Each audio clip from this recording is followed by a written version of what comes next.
It is Wednesday, February 11th, 2026. Welcome back to the Deep Dive. Good to be here.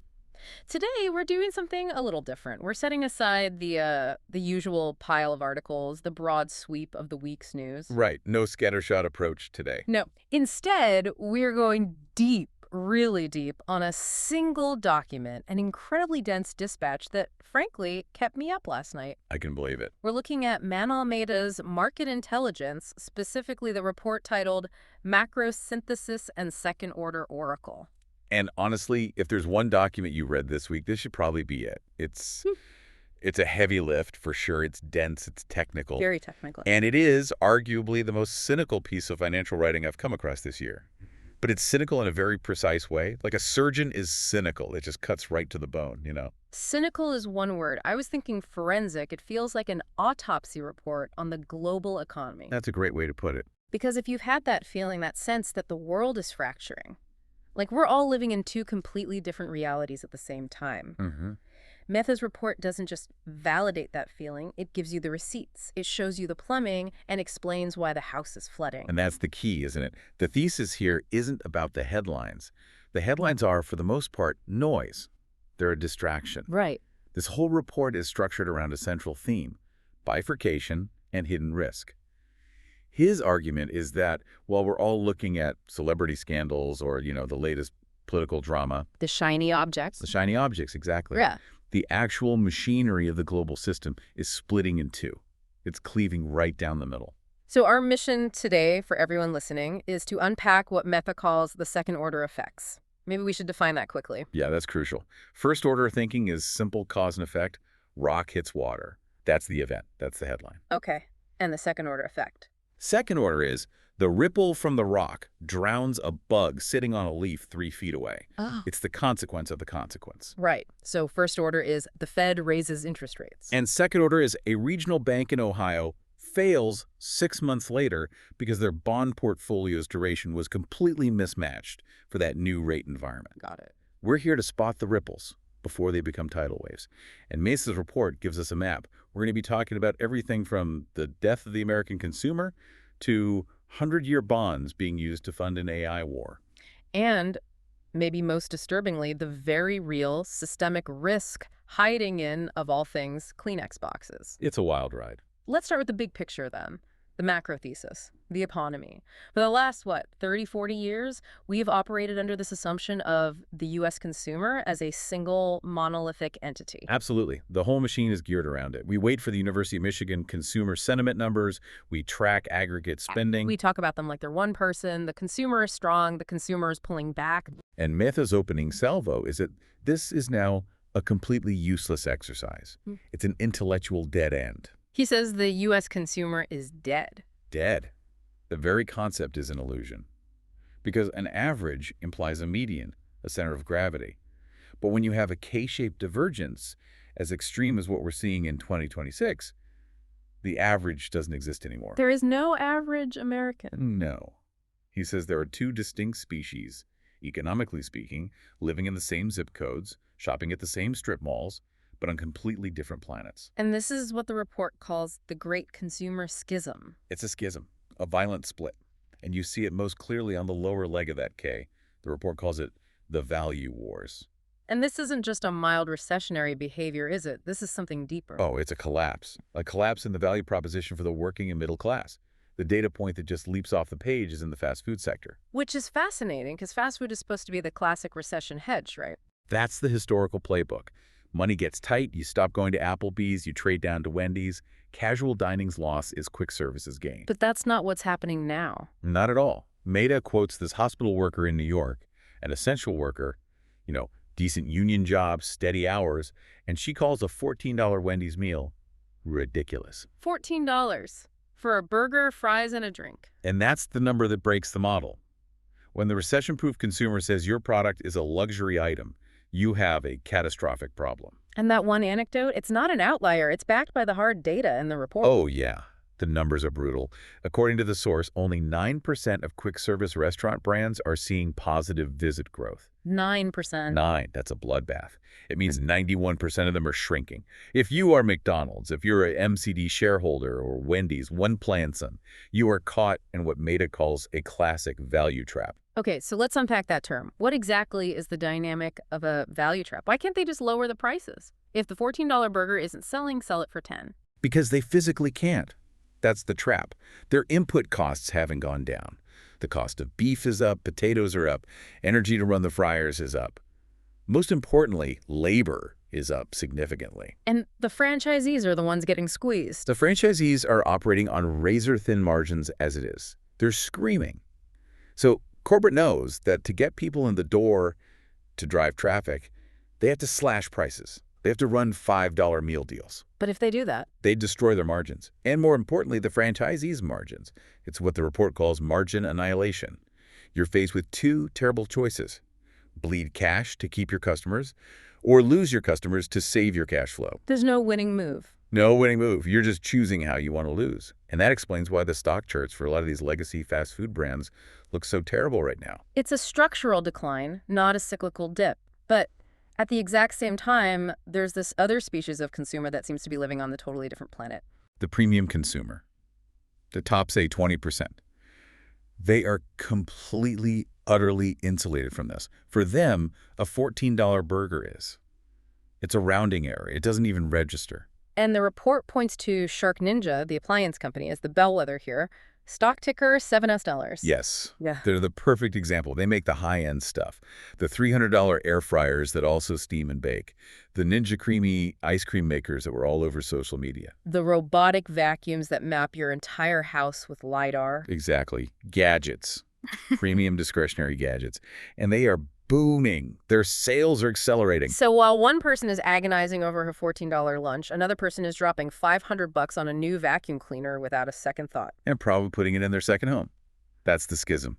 This demographic isn't worried about the price of food because their asset portfolio, their stocks, their real estate, has appreciated so much that their disposable income is still growing.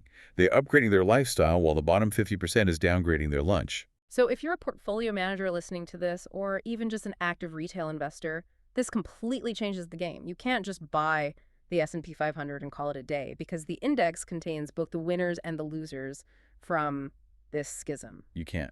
You'll just get churn. The winners will be canceled out by the losers. To trade this environment effectively, you have to be market neutral. You have to isolate the trend. Which brings us to the pairs trade that Mehta suggests. For those who aren't familiar, this is a classic hedge fund strategy. It is. The basic idea is you go long, meaning you buy the stock, betting it will go up on the winner in a sector, and at the same time, you go short, meaning you bet against it, betting it will go down on the loser in the same sector. So you're not betting on the whole market going up or down. No. You're betting on the gap between the two companies widening. You're betting on the divergence itself. So walk us through the specific trade Mehta is proposing for the consumer schism. Okay, so on the long side, you buy the premium staples, companies like Walmart. Now, Walmart is interesting. It doesn't seem premium. It's not, but it's a staple that benefits from this. It captures the trade-down traffic. The family that used to shop at Target, but now Target feels too expensive. They start going to Walmart for groceries. Walmart wins the squeezed middle. And you pair that with what? You pair that with a true premium player, like Shark Ninja, which captures that resilient, wealthy consumer who is still upgrading their kitchen. So your long book is positioned to win on both ends of the K. Okay, so that's the winning side of the bet, the longs. And then on the other side, you short the low-end discretionary companies, the ones stuck in that value trap. You short the fast food chains that are facing margin annihilation. You short the dollar stores that are seeing their costs rise faster than they can raise their prices. So you're fundamentally betting on the gap between the rich and the poor getting wider. That's the trade, which is a grim thing to say from a social perspective. It's a bet on societal fragmentation. But from a purely financial, analytical perspective, the numbers in this report support it. The job is to see the world as it is, not as we wish it were. That's the job. And that economic bifurcation, that widening gap, it doesn't happen in a vacuum. It creates enormous social friction. And that friction inevitably leads to political instability. Has to. Which brings us to the second major section of this report. And I have to say, this part it's heavy. It's compromat contagion. Yeah. Mehta calls it the metastasis of the Epstein files. And we need to be very, very precise here. We are not interested in the tabloid gossip. No. We're not here to litigate who did what in a bedroom 20 years ago. We are here to talk about systemic risk. For a long time, the market, the political class, they all treated the Epstein saga as a containable media spectacle. Right. A scandal, but a localized one. A problem for the specific individuals involved. Mehta's argument is that it has now become a functional paralysis mechanism for the entire G7 political establishment. That phrase is the key. Functional paralysis. Yeah. The thesis is that the ongoing release of these files and the, let's be honest, very belated investigations that are finally happening in 2026 are causing political decapitation. We see key figures in the U.S., in the U.K., they are simply unable to do their jobs effectively. Why? Because they're spending all their time and energy fighting for their political lives. They're in crisis management mode 24/7. And the document names names. It points directly to the U.S. Commerce Secretary Howard Lutnick. Right. So Lutnick recently admitted to visiting Epstein's Island back in 2012.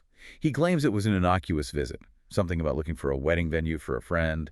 But that story contradicts past statements, or at least past omissions. And the market implication here isn't about guilt or innocence. No, that's for the courts to decide. The market implication is about bandwidth.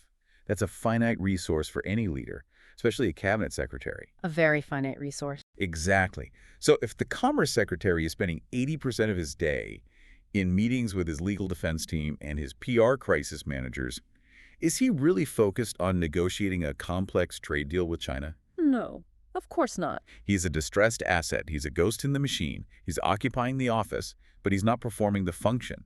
That's functional paralysis. And it's not just a Washington problem. The report shows this contagion has spread to the UK and even into seemingly unrelated areas like the Olympics. Casey Wasserman.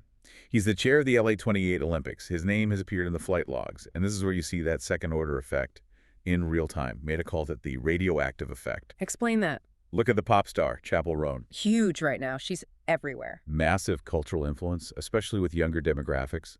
A few weeks ago, she very publicly severed all ties with Wasserman's talent agency. She fired them. Okay, so why does a macro analyst in a financial report care about a pop star's choice of agent? Because she's the canary in the coal mine. Pop stars, their entire career is built on public perception and brand safety. When a cultural icon like her decides that mere proximity to your network is career suicide, you are commercially radioactive. It's reputational Ebola. That's it exactly. Nobody wants to touch you. Sponsors get nervous. Other artists start looking for the exit. It becomes a contagion. It creates a vacuum of power and influence. If Wasserman is forced to step down, the entire LA 28 Olympic planning process takes a massive hit. Contracts get delayed. Sponsorships get reevaluated. It's systemic chaos. But the darkest part of this section, and this is the part that elevates it from a political scandal to a genuine geopolitical threat, is the Russia connection. This changes the entire calculus. It's a completely different ballgame.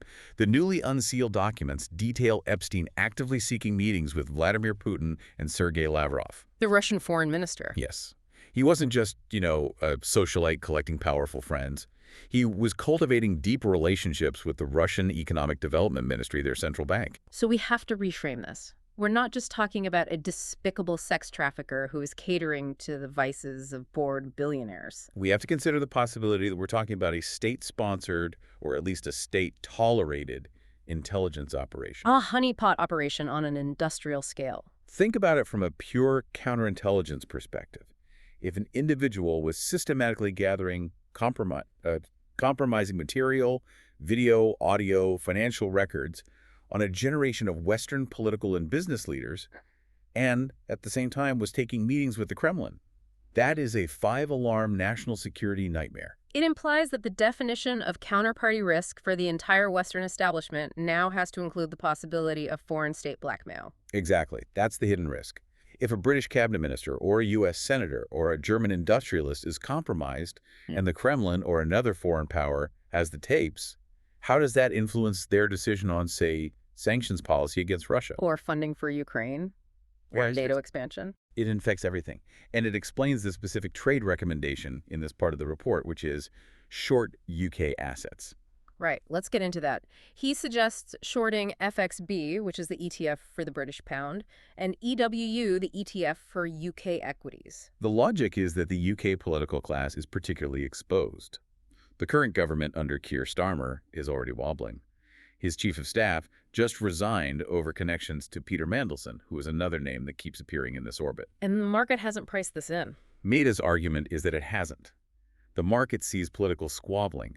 It doesn't see systemic paralysis caused by foreign compromat. If the leadership of G7 nation is fundamentally compromised or even just distracted by scandal, they cannot respond effectively to economic or geopolitical crises. And the market absolutely hates that kind of uncertainty. You don't want to own the currency or the stocks of a country whose government might collapse next Tuesday over a 30-year-old videotape. It's the definition of unquantifiable risk. So you sell first and ask questions later. It really feels like the old world order is just rotting from the inside out. But at the same time, Mehta argues there is a completely new world being built. And it's being built not with secrets and blackmail, but with concrete and steel. From compromat to concrete, a perfect transition. We're talking about the AI supercycle. This section absolutely fascinated me because the whole narrative around AI has shifted so dramatically. 2 years ago, AI was software. It was an ethereal model in the cloud. It was ChatGPT. It felt magical, abstract. Exactly. But now the entire conversation has become brutally physical. The digital mind needs a physical body. And it turns out that body is incredibly obscenely expensive to build and operate. The narrative has shifted from ethereal models to concrete, steel, and power. And the single biggest signal of this shift, according to the report, is what Mehta calls the war bond. Alphabet, Google, issuing a massive multi-tranche bond. And in that bond offering is a rare, almost unheard of 100-year note. 100 years. Just pause and think about the duration risk on that. They are borrowing money today that won't be fully repaid until the year 2126. I mean, my great-grandchildren might be around to see that bond mature. It's staggering. So the question is why? Why lock in capital for that long? Why not just issue normal 10-year or 30-year bonds like every other corporation? Because this isn't a normal capital raise. This is a declaration of war. Google is planning to spend $185 billion on capital expenditure. $185 billion, that's the GDP of Hungary or Kuwait. It's a nation-state level of spending. Mehta calls it a war bond because that's what this is. It's how you fund a war of attrition. They're locking in liquidity for an entire century to ensure that they can survive the AI arms race over the next 5 to 10 years, no matter what happens. So if interest rates spike again, or if we go into a deep recession? It doesn't matter. They have the cash. They've secured the bag. They can continue building data centers while their less capitalized competitors starve. It's a move to guarantee their survival and dominance. But here's the catch. Here's the physical constraint. You can have all the money in the world. You can have a warehouse full of NVIDIA chips. But do you have the power? The energy bottleneck. This is the hard wall that the entire industry is about to slam into at 100 miles an hour. And we just saw a live stress test of this during the big cold snap across the U.S. a few weeks ago. We did. The grid was strained to the breaking point in several states. And we saw the crypto miners, who were usually the first to go offline because their profit margins are so thin. They powered down. They curtailed their operations to sell power back to the grid. Exactly. They are price sensitive. But the AI data centers, they kept running, flat out. They're completely inelastic. They are now, as Mehta puts it, a base load, mission-critical utility. You cannot turn off the training run of a GPT-6 model halfway through because it's snowing in Chicago. Yeah. If you do that, you corrupt the model, you lose weeks of progress, millions of dollars of compute time. So AI is now competing directly with hospitals and households for every last megawatt of electricity on the grid. Which means the trade isn't just about buying NVIDIA anymore. That's what the report argues. The NVIDIA trade is crowded. Everyone owns it. It's priced for absolute perfection. Any slight miss on earnings and that stock could drop 20%. The alpha, as he calls it, the real underappreciated edge, is in the infrastructure. It's a classic picks and shovels play. So instead of betting on the gold miners, you bet on the guys selling the picks or shovels. Precisely. And in this case, the picks and shovels are data center REITs. That's real estate investment trusts like Equinix, EQAX, and Digital Realty, DLOR. These are basically the landlords of the internet. They own the physical buildings that house the servers. They're the landlords, and their tenants Google, Amazon, Microsoft, are about to ask for a lot more space and a lot more power. And then there are the utilities themselves. Dominion Energy, Deal Dollars, Nexera, Either, the boring companies that own the power plants and the transmission lines. Because Google can build the most advanced data center in history, but if Dominion can't physically connect it to the grid. It's just a very expensive, very hot warehouse. Yeah. The utilities are the ultimate gatekeepers of the AI revolution. But even they might not be enough. We are fundamentally running out of power generation capacity on the terrestrial grid. And this brings us to the most sci-fi and yet weirdly plausible part of the entire report. The space frontier. The ultimate pivot. This is the Elon Musk SpaceX and XAI angle.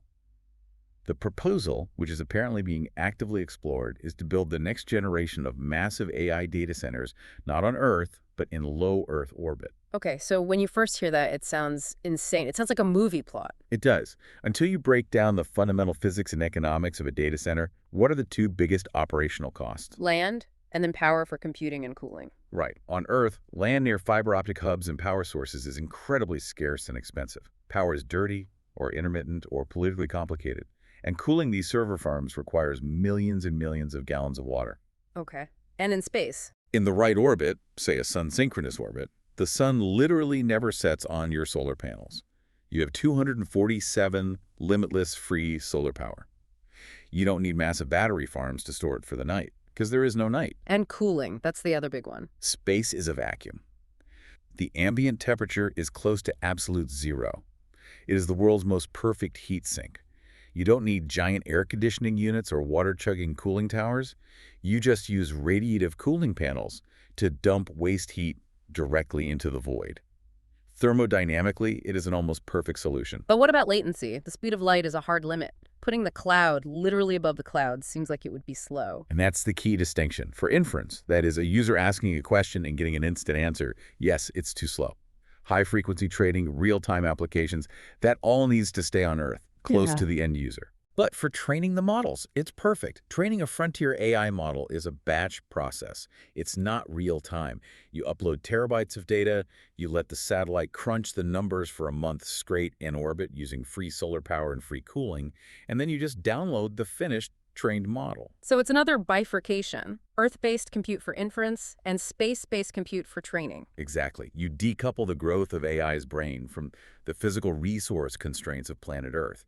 And Musk is uniquely, terrifyingly positioned to do this because he owns the launch capacity with SpaceX. He can put the servers up there cheaper and faster than anyone else. And the report mentions Google has its own version, Project Suncatcher, and Bezos is looking at it too. This is the next arms race. The race for the heavens is the race for intelligence. Let's move to my favorite section of the report, the second-order oracle. This is where Mehta really flexes his lateral thinking muscles. He takes a current news event and predicts the whisper trade, the non-obvious, often counterintuitive market consequence. These are just fantastic mental exercises. They really force you to think beyond the headline, beyond that first-order effect. Let's run through a few of them. First up, from the society pages, as it were, the lonely economy. Right. So the sociological trend is clear and well documented. Young men and women are diverging politically, socially. There's a lot of data on so-called dating app fatigue. People are they're burned out on swiping. So the intuitive first-order trade would be to short Match Group, MTCH. They own Tinder, Hinge. If people aren't dating, the apps die. But Mehta says no. The trade is to buy Match Group. Why? Because Match is in the process of pivoting its business model. They are realizing they aren't a dating company anymore. They are a loneliness monetization company. Wow. And they're pivoting hard into AI companions, AI dating coaches, AI chatbots, virtual girlfriends and boyfriends. Monetizing the fear of rejection. Exactly. Think about the business model. If you successfully match two people and they get married, they delete your app, you lose two customers. That's a terrible business. Right. But if you sell someone a subscription to a perfect AI companion who never argues, never rejects them, is available 24/7, you have a customer for life. The thesis is that curing loneliness with AI is infinitely more profitable than solving it with messy, unpredictable humans. That is deeply cynical and probably completely correct. Okay, next one. The autonomous liability. Okay, the news event. The National Highway Traffic Safety Administration, NHTSA, is investigating Ford's Blue Crew system after a couple of fatal crashes. And worse, Ford's own internal documents show that they knew drivers were confused about the system's capabilities. So bad for Ford. The obvious trade is short Ford, but the whisper trade is by Copart, CPRT, the junkyard company. The salvage auctioneer, yes. And here's the beautiful second-order logic. As cars become more autonomous or even just smarter, they get loaded up with incredibly expensive and sensitive sensors. LiDAR, radar, cameras in the bumpers, ultrasonic sensors. The whole suite. So a simple fender bender isn't just a dented piece of metal anymore. In 1995, you back into a pole, it's a $500 fix at the body shop. But in 2026, You back into a pole in your new Ford F-150.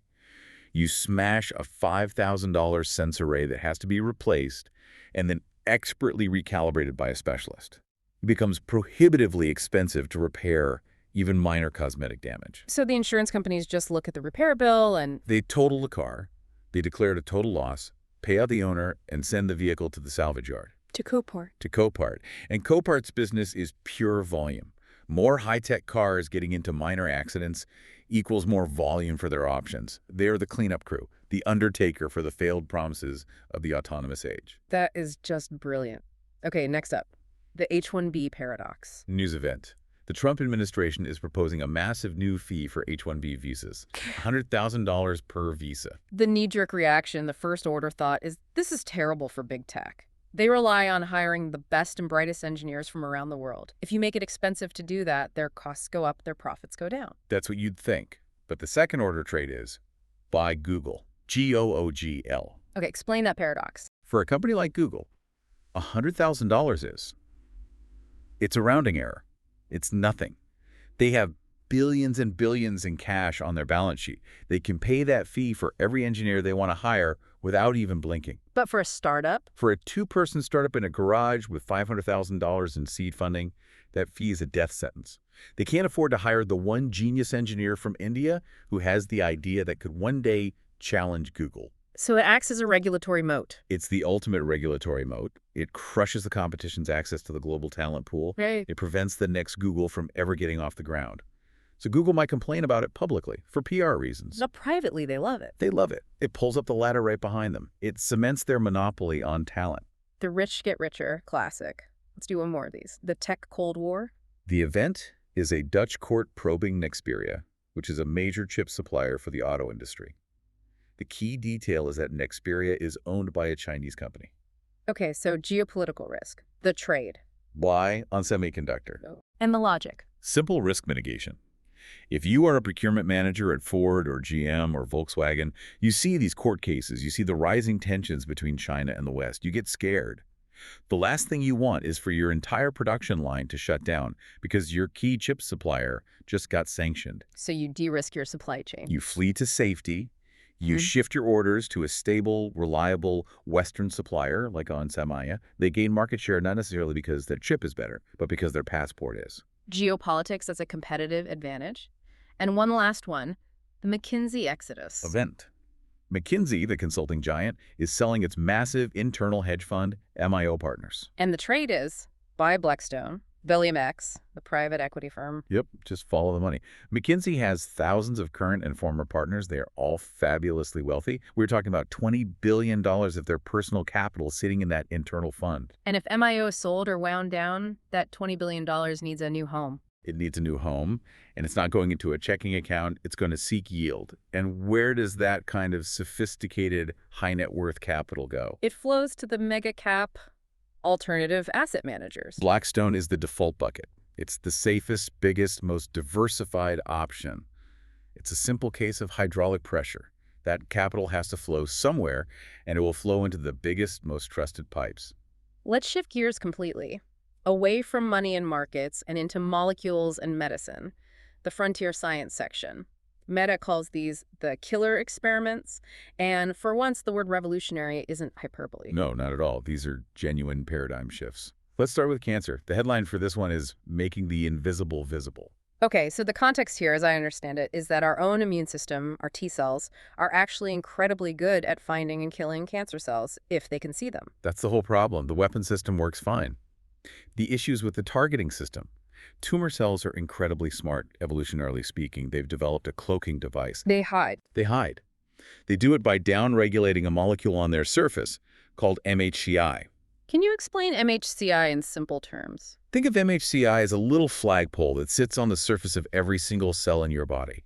And the cell constantly runs little bits of its internal proteins up this flagpole, like flags. Okay. These flags basically say, hey, I'm a healthy liver cell, all is well, or uh-oh, I've been infected by a virus, or my DNA has mutated and I might be cancerous.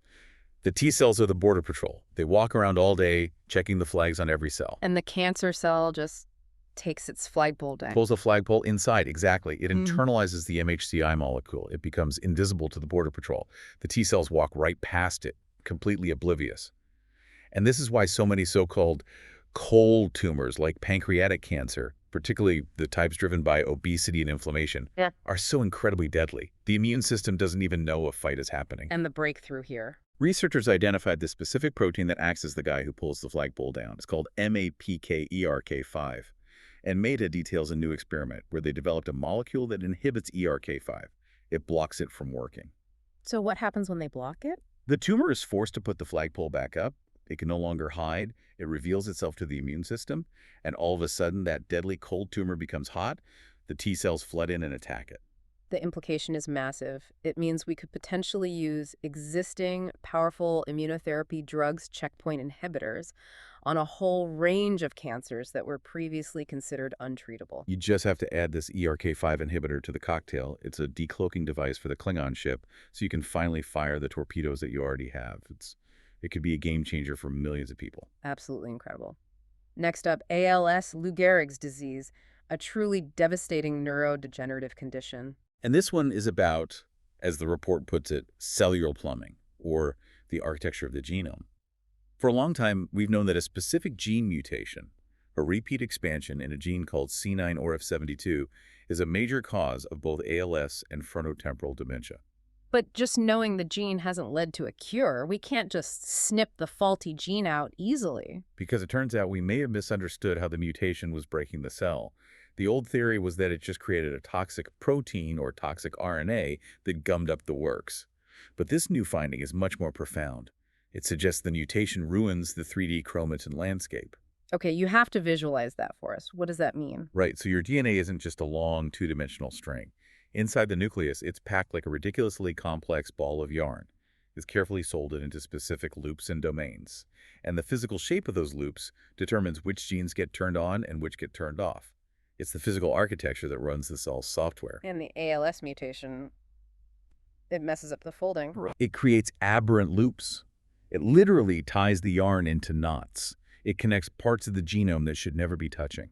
So the cell's operating system crashes because the physical hardware has become knotted and tangled. That's the perfect analogy.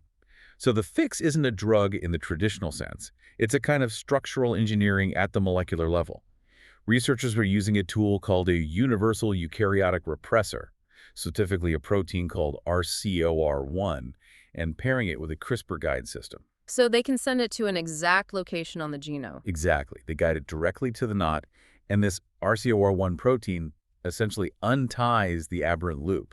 It physically restores the correct 3D architecture of the genome in that region. That is just, it's mind-blowing. We're moving from editing the code of life to rearranging its physical furniture. It's a whole new dimension of medicine. And finally, let's talk about strokes. This one is called keto for strokes. Right. And when we hear keto, we usually think about weight loss trends or tech bros trying to biohack their brain fog. This is very different. This is an acute emergency medical intervention. Here's what happens. When you have a stroke, a clot blocks blood flow to a part of the brain, starving it of oxygen. But a huge amount of the secondary permanent damage happens after the clot is removed.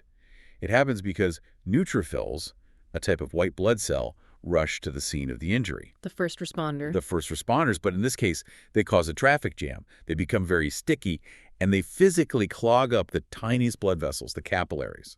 This phenomenon is called capillary stalling. So even though the main highway is clear, all the side streets are blocked. Exactly. So blood can't get back into the damaged tissue to help it recover. The ambulance saves you, but your own immune system inadvertently chokes off the recovery effort. And the new discovery is that putting the body into a state of ketosis can prevent this. Specifically by injecting a ketone ester right in the ambulance or the ER. It has a fascinating effect. It rapidly changes the metabolism of those neutrophil cells. It switches their primary fuel source. And that metabolic switch, for reasons they're still figuring out, makes them less sticky. They flow smoothly through the capillaries instead of bunching up. So a simple shot of ketones in the ambulance on the way to the hospital could be the difference between a full recovery and permanent brain damage. It's a simple, elegant, metabolic intervention. A hardware fix for a software problem in the immune system. We're running up against time, but we absolutely need to hit the global intelligence briefs, the quick-fire reality checks. 3 big ones here that tie everything together. First, sovereign AI. The news hook is that Mistral, the French AI company, has seen its revenue increase 20-fold. Which is a clear signal of tech decoupling. It's Europe building its own brain. Huh. The governments in France, Germany, they've woken up and realized that allowing their entire digital infrastructure and future economy to be dependent on OpenAI or Google is a massive national security risk. They don't want to be a digital colony of the United States. Precisely. They want their own AI, trained on their own data, aligned with their own values, and subject to their own laws. The AI world is no longer a U.S. monopoly. It's fracturing into geopolitical blocks. Second brief, the energy reality check. BP is pivoting back to oil and gas. A huge reversal. They're suspending their stock buyback program specifically to free up cash to invest more in fossil fuel projects. So much for the green transition. The report's take is that the green premium didn't pay out fast enough. The economics of renewables are still challenging, and shareholders want returns now. So the energy transition is slamming into the hard wall of financial reality. You can't just wish away global demand for oil. And third, supply chain fragility. The novelist fire.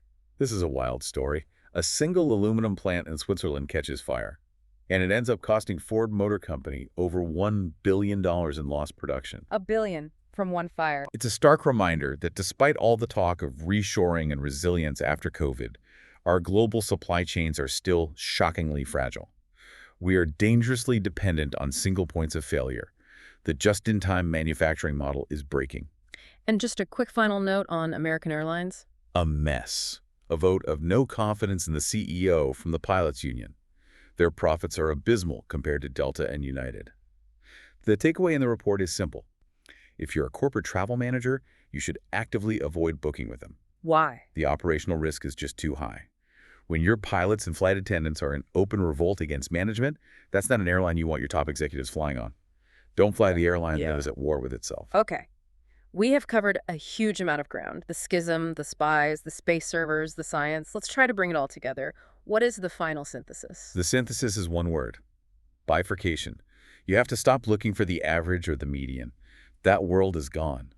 The world is actively splitting into 2 distinct parallel streams in almost every domain. You have rich consumers versus poor consumers. You have clean elites versus compromised elites. U.S.-centric tech versus sovereign European or Chinese tech. And you have Earth-based compute versus, soon, space-based compute.